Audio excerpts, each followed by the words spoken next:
She works the nights by the water. She's gone astray, so far away from her father's daughter. She just wants a life for a baby. All on her own, no one will come. She's got to save him. Daily struggle. She tells him, ooh, love, no one's ever gonna hurt you, love. I'm gonna give you all of my love. Nobody matters like you. She tells him your life ain't gonna be nothing like my life. You're gonna go and have a good life. I'm gonna do what I got to do. Kalian pernah beli sesuatu kan di pasar tradisional? Kalau iya, berarti kalian udah melakukan transaksi jual beli. Nah, ini nggak ada bedanya sama pasar modal. Di pasar modal juga terjadi kegiatan transaksi jual beli, tapi yang dijual adalah surat berharga yang diterbitkan perusahaan atau pemerintah yang butuh modal usaha. Selain itu, yang diperdagangkan pun berupa instrumen keuangan yang terdiri dari saham, surat utang maupun reksadana. Surat berharga lazim disebut dengan efek. Jadi kepikiran, kalau transaksi di pasar tradisional kan jelas tuh transaksinya.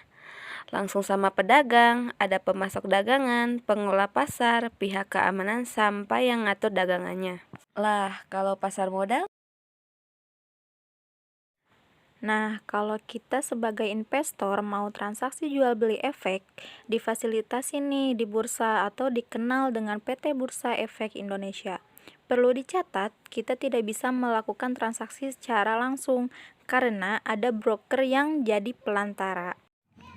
Selain itu, seluruh transaksi pasar modal dilakukan secara elektronik atau disebut scriptless trading. Di sini yang jadi supplier dagangan itu emiten, yaitu perusahaan yang udah go public maupun pemerintah. Setelah proses transaksi di bursa, proses selanjutnya dijalankan oleh KPI atau Clearing Penjaminan Efek Indonesia. KPI membantu menjamin hak dan kewajiban investor dan memastikan kalau yang jual memang mendapatkan uangnya dan yang beli juga dapat barangnya. Jadi, gak usah takut karena transaksi jual beli di bursa ada jaminannya. Terakhir, KSEI atau Kustodian Sentral Efek Indonesia. Semua proses pemindah bukuan dan penyimpanan efek di pasar modal dilakukan oleh KSEI. Ingat ya, barangnya pun bentuknya elektronik dan bisa diperjualbelikan kembali. Sedangkan, uangnya akan ditransfer oleh bank yang bekerja sama dengan KSEI selaku bank pembayaran. BII, KPEI, dan KSEI disebut juga sebagai SRO atau Self-Regulatory Organization. Seluruh kegiatan transaksinya juga diawasi oleh Otoritas Jasa Keuangan atau disebut OJK. Nah, selanjutnya yuk kita mengenal pasar modal syariah. Apa itu pasar modal syariah? Pasar modal syariah bisa diartikan sebagai sarana investasi di pasar keuangan Islam. Faktor utama yang membentuk pasar modal syariah yaitu pasar modal dan prinsip Islam di pasar modal. Pasar modal dikatakan memenuhi prinsip Islam jika pelaku pasar, mekanisme transaksi, infrastruktur pasar, dan efek yang ditransaksikan telah memenuhi prinsip-prinsip Islam di pasar modal. Dalam peraturan OJK atau POJK, prinsip syariah di pasar modal didefinisikan. Prinsip syariah di pasar modal adalah prinsip hukum Islam dalam kegiatan syariah di pasar modal, berdasarkan fatwa Dewan Syariah Nasional, Majelis Ulama Indonesia atau DNS MUI. Sepanjang fatwa dimaksud tidak bertentangan dengan peraturan Otoritas Jasa Keuangan tentang penerapan prinsip syariah di pasar modal dan atau peraturan Otoritas Jasa Keuangan lainnya yang didasarkan pada fatwa DSN MUI. Dengan demikian, DSN MUI menjadi bagian yang tidak bisa dipisahkan dalam pasar modal syariah di Indonesia. Konsep dasar pasar modal syariah. Menurut kaidah fikih, Hukum asal dari muamalah itu boleh, kecuali ada dalil yang melarangnya. Hal ini berarti kegiatan muamalah seperti pembiayaan dan investasi di pasar modal dianggap dapat diterima, kecuali terdapat larangan dalam Al-Quran dan hadis.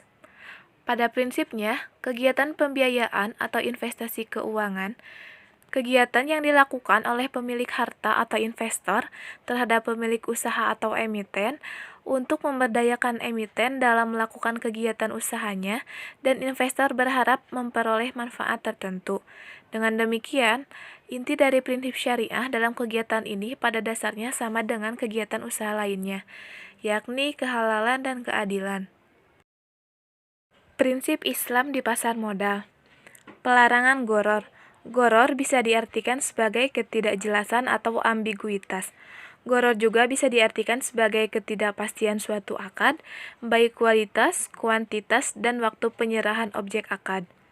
Klasifikasi goror, yaitu ada goror yasir, atau goror yang diperbolehkan seperti resiko investasi, atau goror fahis, goror yang haram seperti judi. Dua jenis investasi yang berhubungan dengan risiko investasi. Investasi yang bertujuan untuk mencapai keuntungan optimal, di mana risiko tidak bisa terhindarkan atau investor rasional. Yang kedua ada investasi yang bertujuan untuk mencapai keuntungan optimal, dengan risiko yang dijadikan objek transaksi atau investor yang tidak rasional. Investor yang tidak rasional adalah seorang spekulan, di mana keputusan investasinya lebih banyak berdasarkan spekulasi. Spekulasi di pasar modal adalah investasi yang didasarkan pada keputusan tidak rasional. Misalnya, membeli saham ABCD karena mendengar isu akan menguntungkan, meskipun dia tidak tahu perusahaannya, apalagi mempelajari kinerja sahamnya adalah contoh nyata dari resiko sebagai objek transaksi. Transaksi dengan menciptakan perdagangan semu juga merupakan contoh dari transaksi goror, di mana perdagangan semu akan menciptakan permintaan atau penawaran yang tidak sebenarnya. Jadi, dalam investasi di pasar modal Islam, goror diartikan sebagai resiko investasi, karena resiko dalam sebuah transaksi adalah hal yang lumrah dan merupakan bentuk nyata dari goror. Maka dari itu, bentuk goror seperti ini masih dimaklumi selama resiko tersebut tidak ditransaksikan. Prinsip selanjutnya yaitu pelarangan riba. Riba bisa diartikan sebagai kelebihan atau kenaikan yang dipersyaratkan. Jenis transaksi yang dapat mendatangkan riba yaitu transaksi utang piutang dan transaksi pertukaran. Definisi riba yang digunakan pasar modal syariah. Riba adalah tambahan yang diberikan atas pokok utang dengan imbalan penangguhan pembayaran secara mutlak. Karena dalam saham tidak ada tambahan yang diberikan atas pokok utang dengan imbalan penangguhan pembayaran secara mutlak, maka saham dipastikan bebas dari riba. Kehalalan barang. Kriteria suatu barang atau jasa menjadi tidak halal. Haram karena zatnya, misalkan babi, alkohol, bangkai, selain ikan, narkoba, dan lain-lain. Haram karena bukan zatnya. Segala sesuatu yang menjadi haram karena hal yang menyebabkannya menjadi haram, seperti cara transaksi, hewan yang disembelih atas nama selain Allah, dan lain-lain. Haram karena keberadaan barang atau jasa tersebut memberikan mudarat, seperti rokok, dan lain-lain. Pelarangan maisir dan khimar. Maisir yaitu judi yang berbentuk permainan atau seperti permainan zero sum game. Keuntungan salah satu pihak adalah kerugian bagi orang lain atau untung-untungan.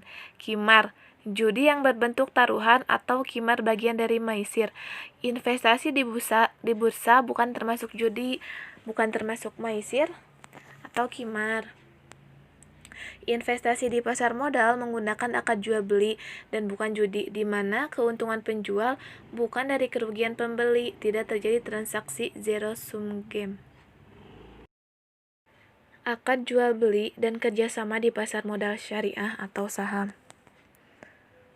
Transaksi jual beli efek di bursa termasuk bai al-mutlaqoh, di mana penjual menyerahkan barang dan pembeli membayar harga barang sesuai kesepakatan. Akad kerjasama yang digunakan dalam penyertaan modal pada pasar modal adalah syirkah al-musahamah. Syirkah ialah akad kerjasama di mana jika sesuatu usaha yang dikelola mengalami rugi, maka nisbah kerugian yang ditanggung harus sesuai dengan komposisi modal yang disetor, atau nisbah proporsional, sedangkan jika untung menggunakan nisbah kesepakatan. Syirkah al-musahamah ialah kegiatan usaha bersama di mana penyertaan modalnya tidak dibatasi waktu atau tidak ada jatuh tempo. Jadi, penyertaan modal pada syirkah al-muhasamah adalah permanen, sepanjang kepemilikan tidak dipindah tangankan atau dijual ke pihak lain. Akad inilah yang digunakan dalam kepemilikan saham pada emiten yang di-list di BEI. Jika suatu pihak akan mengakhiri kerjasama atau menarik modalnya, maka pihak tersebut harus menjual bagiannya kepada orang lain. Pembagian keuntungan atau ruginya dalam akad ini adalah berdasarkan jumlah proporsi saham yang dimiliki. Menarik banget nggak sih? Siapapun bisa berinvestasi, aman dan nyaman loh. Yuk mulai jadi investor di pasar modal.